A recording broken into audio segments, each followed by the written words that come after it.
I beg to move that this House has considered e-petition 228572 relating to making televised debates between party leaders mandatory in general elections and establishing an independent debates commission to manage these debates.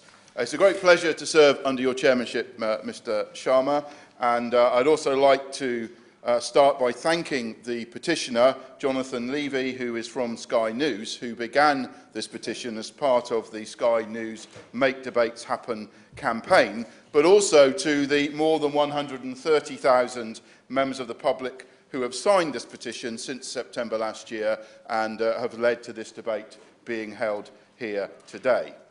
The e-petition states that genuine leaders' debates took place in 2010.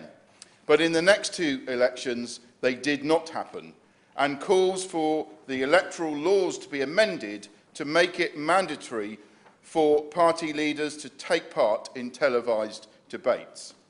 It also proposes to establish an independent debates commission to set the rules and format of such debates, which the petition states would take the decision-making out of the politician and broadcasters' hands and ensure TV debates become a regular feature of UK elections. Mr. Sharma, we are here today to debate having debates, but I do believe that this petition is very timely in coming to this House at this time for us to debate, because there is no doubt that the nature of politics in this country has changed considerably in recent times. The growth of the 24-hour news cycle and the development of social media means that the public have come to what the public have come to expect from our political leaders has changed.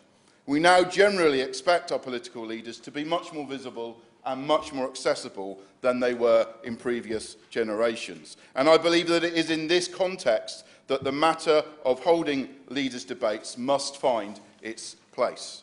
Only last month we saw what can happen when it was proposed for a debate to take place between the Prime Minister and the Leader of the Opposition with regard to the EU withdrawal vote.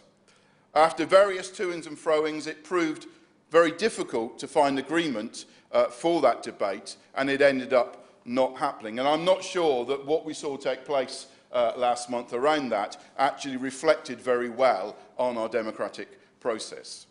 It is also interesting and worth noting that this petition that we are debating here today, at that time, had reached around the 60,000 signature mark and had really slowed up in the number of signatures that it was attracting. But then suddenly, when that debate was proposed and then failed to take place, suddenly had a sudden surge of signatures which pushed it well over the 100,000 mark very quickly. And I think that this shows both the level of interest there is among the public for leaders' debates to be on TV, but also perhaps the level of frustration that many people felt that the toing and froing that went on, the sort of horse trading that went on at that time, didn't materialise in the debate taking place. And I believe that there is clear evidence that there is an appetite among a large part of the public to see our politicians, our political leaders, debate on TV.